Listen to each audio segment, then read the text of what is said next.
கூடாதது எதுவும் இல்லை. கூடுமே எல்லாம் கூடுமே, உம்மாலே எல்லாம் கூடும். கூடாதது எதுவும் இல்லை, கூடாதது எதுவும் இல்லை. செங்கடல் உம்மை கண்டு நோக்கி சென்றதையா, ஜோர்தான் உம்மை கண்டு.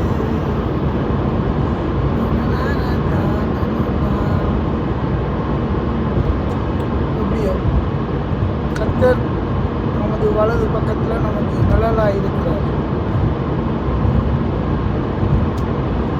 நான் அசைக்கப்படுவதில்லை.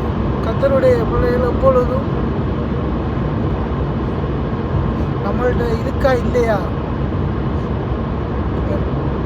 சில வேளை வருத்தமாகவும் இருக்கலாம், சில வேளை காய்ச்சலாக இருக்கலாம், இல்லை நல்லா ஸ்ட்ராங்காக இருக்கலாம்.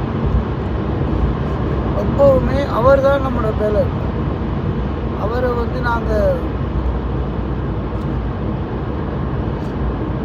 முன்னுக்கு நிறுத்தி கொள்ளணும். சத்துவம் இருக்கோ இல்லையோ, அவர் தான் நம்மளோட சத்துவம்.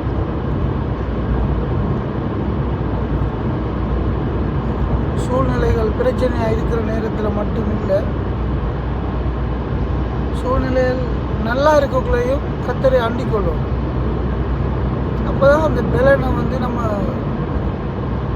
முழுமையாக அதை உணர முடியும். என்ன நடக்குதுன்னா,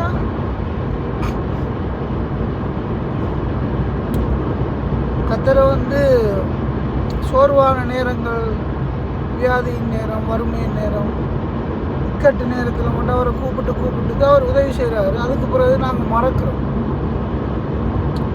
இப்போ அப்படியெல்லாம் மறக்கக்கூடாது. அது கர்த்தருக்கு பிரியமானதல்ல. நாங்கள் ஒரு சூழ்நிலை, ஒரு இறுக்கமான சூழ்நிலையிலிருந்து கர்த்தரை நோக்கி கூப்பிட்டு அவர் உதவி செய்கிறாரு. பிறகு பார்த்திங்கன்னா நாங்கள் மறக்கிறோம்.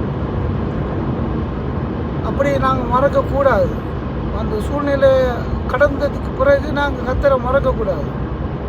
நாங்கள் அந்த சூழ்நிலையில் எப்படி தேவனை கூப்பிட்டோமோ, அந்த சூழ்நிலையை கடந்து உயர்வாக இருக்கக்குள்ள, இல்லை நல்லா இருக்கக்குள்ள, அதே அந்த தாகத்தோடு, அதே மனநிலையோட, அதே உணர்வோட அவருக்கு நாங்கள் நன்றி செலுத்தோம்.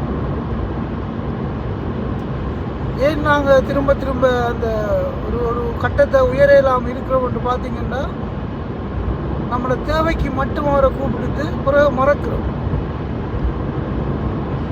அப்படி கர்த்தர் பிள்ளைகள் நாங்கள் இருக்கக்கூடாது. இனி ஒரு நாட்களில் ஆண்டவரை குறித்தான சின்ன சின்ன வீடியோக்கள் போடுவேன், பாருங்கள். பேசிச்சேன்டா கர்த்தருக்கு விட்டு போடுங்க. என்னென்ன வாழ்க்கையில் நான் எப்படி மாற்றங்களை உருவாக்க விரும்பினேன், கர்த்தர் எப்படி மாற்றிக்கொண்டு இருக்கிறாருன்னு சில சாட்சிகளை நான் இப்படி ஒரு சின்ன சின்ன வீடியோக்கள் மூலம், நான் பிரயாணங்கள் பண்ணுறது மூலம் டைம்கள் கிடைக்கக்குள்ள இப்போட இருக்கிறேன். கர்த்தர் உங்களை ஆசீர்வதிப்பார். எல்லா மகிமையும் நசரேயனாகிய இயேசு கிறிஸ்து ஒருவருக்கு. ஆமென்.